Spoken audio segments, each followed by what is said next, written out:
Jay, with the wide receivers, DeMarcus Robinson available in 90% of leagues. He's against that Giants secondary that we know wide receivers can do to them. He's scored in 4 straight weeks in this Rams passing attack. Yeah, and I just think the ceiling with him and the upside, he's a very high variance player. He's an absolute monster against Vegas on Thursday night. And he's the type of guy where, if you're in a similar situation to the stick man and you need to take down live noon on the cock and you've got the inferior team, this is the type of guy that you should go for, I think, just because he does have that upside because Stafford is playing at such a high level at the moment. And also, he's shown that he can support 3 wide receivers between Puka, Kupp, and Robinson.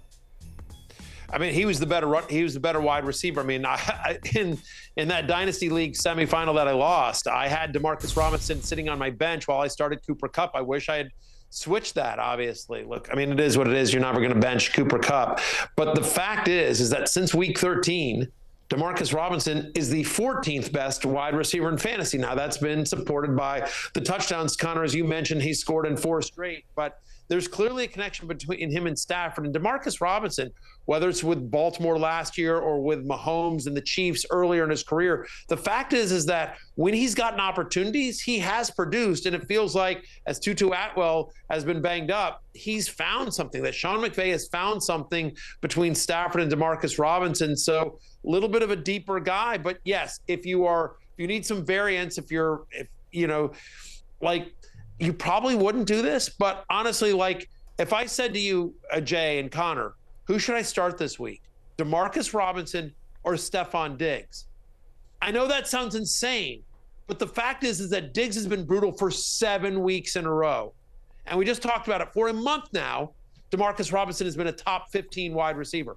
Again, you're probably still starting Diggs, but the fact that that's even a question, the fact that you could legitimately ask that question and not be like, what are you talking about, just gives you an idea of how far DeMarcus Robinson has come in this offense and in fantasy. You mentioned the Giants matchup.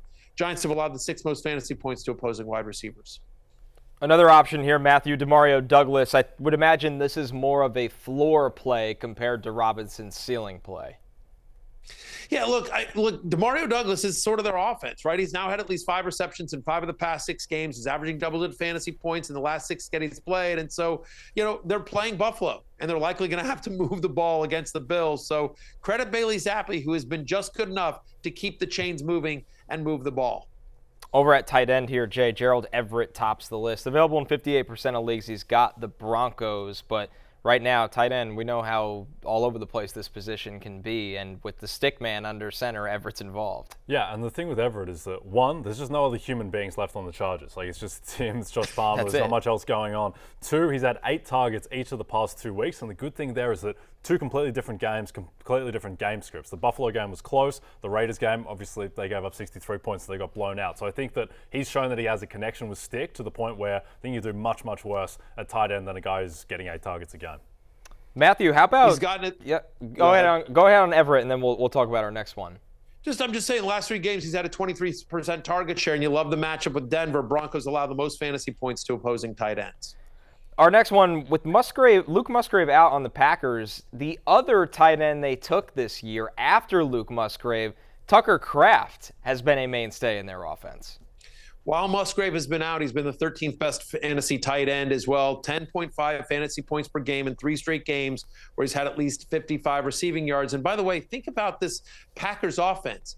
Last game, Jaden Reed did not play. Christian Watson did not play. Dontavian Wicks gets banged up in the middle of it. I don't know who's catching passes for the Packers. Even if Musgrave comes back, I think Tucker Kraft has earned a role in this offense, and you could see them maybe go to 2 tight end sets. Again, we'll see. Other than Romeo Doubs, they just don't have anyone left. Looking at Malik Heath, what are we doing here? It's just so I do think Tucker Kraft is kind of interesting at Minnesota on Sunday night. At quarterback, Jay, Derek Carr, available in 61% of leagues. He's coming off the 3-touchdown performance. Back-to-back games with 20-plus fantasy points. You know a thing or two about starting Derek Carr. Yeah, very bittersweet that the 2 names on our list here for quarterback are Derek Carr and Nick Mullins, a.k.a. the 2 champions of the stickman. They did their job, Connor. Stephon Diggs didn't. Travis Etienne didn't, among others. But Carr, the fact that Chris Olave is fully healthy and had a monster game, I think bodes well. And also, I know the Bucs, they played well against the Jags defensively, but I think that says more about the Jags than the Bucs. This Bucs pass D has been terrible all year. They've been vulnerable deep. So I think that Carr is a very viable option. And so is Nick Mullins against the defense that just triggered Bryce Young's best ever game, only ever good game. Yeah, the only concern on Mullins is just, will he have Jordan Addison? Will he have TJ Hawkinson? Right now, it's not looking great, but he does still have Justin Jefferson and a who cares, somebody's down there somewhere attitude. Over the last 4 weeks, by the way, the Packers allow over 20 fantasy points per game to quarterbacks. You just saw Bryce Young kind of light him up as well. So Nick Mullins with 714 passing yards in his past 2 games becomes a viable streamer on Sunday night. Speaking of some defensive streamers as well, very quickly, Jaguars against Carolina, the Rams at the Giants, and the Bears at home against Atlanta. All of them available in at least 65% of Yahoo leagues. Hey, it's Matthew Berry from NBCSports.com and Rotoworld.com, and I want to thank you so much for watching whatever it is you just watched, or if nothing else, being too lazy to click out of the autoplay after this video started, after whatever it is you actually wanted to watch finished. But now that you're here, I'd like to take a moment here to ask you respectfully now, okay? I'm asking you respectfully to subscribe to the NFL on NBC YouTube channel. You'll get the latest Roto-World fantasy news headlines, all sorts of great shows, including my own Fantasy Football Happy Hour. So go subscribe now. Again, I'm asking respectfully.